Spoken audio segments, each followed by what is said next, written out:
திருவாரூர். மூலவர் தியாகராஜர் வன்மீகநாதர் புற்றிடங்கொண்டார். தாயார் கமலாம்பிகை அல்லியங்கோதை நீலோத்பலாம்பாள். திருவாரூர் தியாகராஜர் ஆலயத்தில் தினமும் மாலை 4:30 மணி முதல் 6 மணி வரை பிரதோஷ கால பூஜை நடைபெறுவது நித்திய பிரதோஷம். இந்த பிரதோஷ கால பூஜையில் 30 முக்கோடி தேவர்களும் தரிசிப்பதாக ஐதீகம்.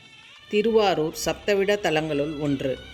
திருவாரூரில் வீதி விடங்கர், திருநள்ளாறில் நகர விடங்கர், நாகையில் சுந்தர விடங்கர், திருக்குவளையில் அவனி விடங்கர், திருவாய்மூரில் நீல விடங்கர், வேதாரண்யத்தில் புவன விடங்கர், திருக்காரவாசலில் ஆதி விடங்கர் என சப்தவிட ஸ்தலங்களாக விளங்குகின்றன.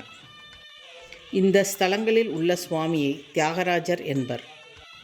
விஷ்ணு, பிரம்மா, இந்திரன் முதலான தேவர்களும் மற்றும் நவகிரகங்கள் அனுகிரக மூர்த்தியாக தியாகராஜ சுவாமியை வழிபட்டதாலும், திருவாரூரில் பிறந்தால் முக்தி என்பதால் யமனுக்கு வேலையின்றி யமனே சண்டிகேஸ்வரராக இருப்பதாலும் இங்கு வந்து வழிபடுபவர்களுக்கு சர்வ தோஷங்களும் நீங்குவதோடு எல்லா உயிர்களுக்கும் மோட்சம் தரும் மூலாதார முக்தி ஸ்தலமாக திருவாரூர் விளங்குகிறது.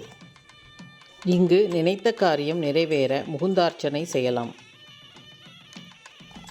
இங்கு நவகிரகங்கள் நேர்கோட்டில் சிவனை நோக்கியபடி அமைந்திருக்கும். இங்கு ரௌத்ர துர்க்கையை வழிபட இழந்தவற்றை பெறலாம். கடன் தொல்லையால் அவதிப்படுவோர் குணவிமோசன லிங்கேஸ்வரரை வழிபட கடன் நிவர்த்தியாகும். சனி பாதிப்பு நீங்க திருநள்ளாறு சென்றாலும் திரும்பும்போது திருவாரூர் செல்ல வேண்டும் என்பது ஐதீகம். தோடுடைய செவியன் விடை ஏறிவோர் தூவெண்மதி சூடி காடு